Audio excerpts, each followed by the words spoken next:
que madame allait pas bien. Quand on se dit bonjour, quand j'ouvre la porte, je dis toujours ça va, oui, elle arrive joyeuse et tout. Puis un matin, je dis qu'est-ce qui se passe? Alors c'est là qu'elle m'a dit, et j'ai dit bon, on va faire quelque chose. Vous allez enlever le haut, le docteur va venir vous voir. Il va mesurer, il va regarder. Ici, les médecins ne soignent pas. On va mettre. Ils constatent. Sur place. Ça fait mal là quand je touche? Un peu, c'est... D'accord.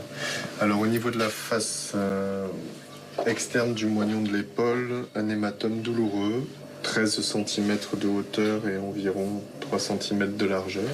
D'accord. Au niveau de la cuisse, un hématome qui mesure 15 cm de haut sur 8 cm de large, qui est violacé d'allure récente. D'accord. C'est là qu'il a tapé avec le manche du balai. D'accord. Tournez-vous un petit peu. Face antérieure de la cuisse, on a une lésion de même aspect qui cette fois-ci mesure 13 cm de grand axe vertical sur 7 cm de large. Donc c'est bon, vous pouvez vous rhabiller. Bon. Il faut réfléchir quand même à la possibilité de déposer plainte. D'accord. Parce que c'est pas normal que votre mari il vous tape comme ça, notamment avec un manche à balai. Là, pour l'instant, vous avez je vais dire que des lésions superficielles. Je dis pas que c'est pas grave, mais ça peut être plus grave la prochaine fois encore.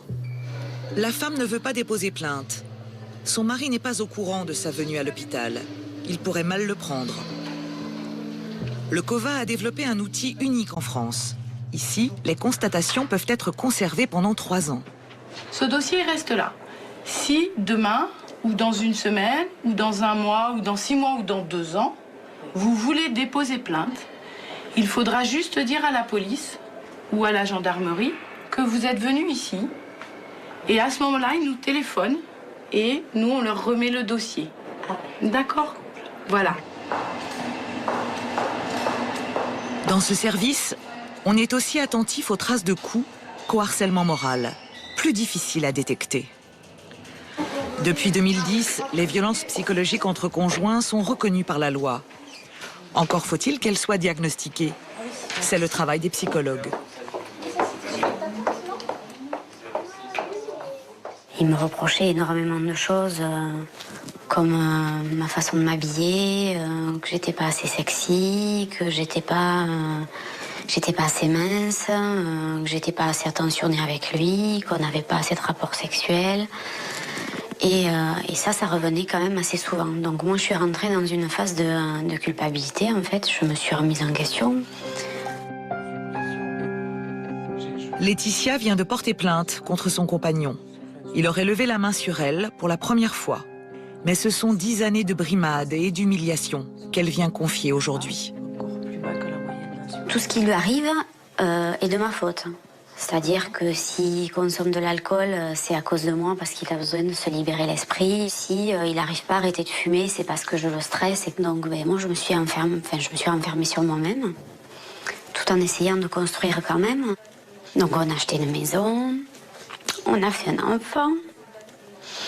Et j'espérais que, avec le temps, ça allait s'arranger. Et puis ça a fait qu'empirer. Pardon. Prenez votre temps, il n'y a pas de souci.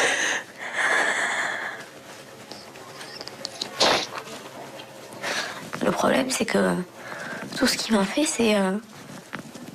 je veux dire, je peux même pas le prouver, quoi. Lui, il dit que c'est pas vrai, même à son entourage, il dit que non, que c'est moi. Que c'est moi qui suis pas bien, quoi. Donc je suis partie, et là, ça fait 5 semaines que je suis partie et que je suis chez mes parents. Comment vous vous sentez depuis? C'est compliqué parce que je me sens libérée. D'accord. Mais en même temps, on dirait que je me sens perdue sans lui, quoi. En fait, c'est très contradictoire dans ma tête. Mais on dirait que son emprise me manque quelque part. Enfin, me manque, oui. Or, Or, j'en ai souffert pendant des années et ça m'a détruite, quoi. Est-ce que vous ressentez encore de l'amour? Non, je crois pas. Non, je crois pas. Est-ce que vous avez des questions, peut-être?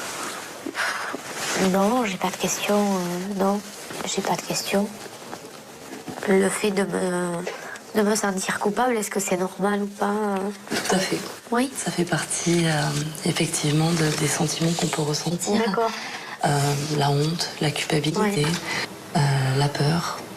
Mais je pense que là, vous êtes vraiment sur la bonne voie. Gardez confiance. La violence psychologique, c'est une vraie violence? C'est une vraie violence. D'être victime de harcèlement, d'être victime d'agression sexuelle, d'être victime de violences physiques. Je crois qu'il n'y a pas de distinction à faire. Je crois que c'est, voilà, on est victime. Il y a une réelle souffrance derrière et on doit prendre en considération tout ça. Et on ne doit pas mettre les gens dans des cases. Hein, voilà, vous êtes victime de harcèlement, donc c'est un peu... ça, c'est moins important. Non, on fonctionne absolument pas comme ça. Ça vous fait mal au niveau lombaire? Oui. Tournez-vous, voilà, totalement. Les violences psychologiques ne sont pas prises à la légère par le médecin légiste qui examine les victimes à la recherche d'éventuelles traces de coups.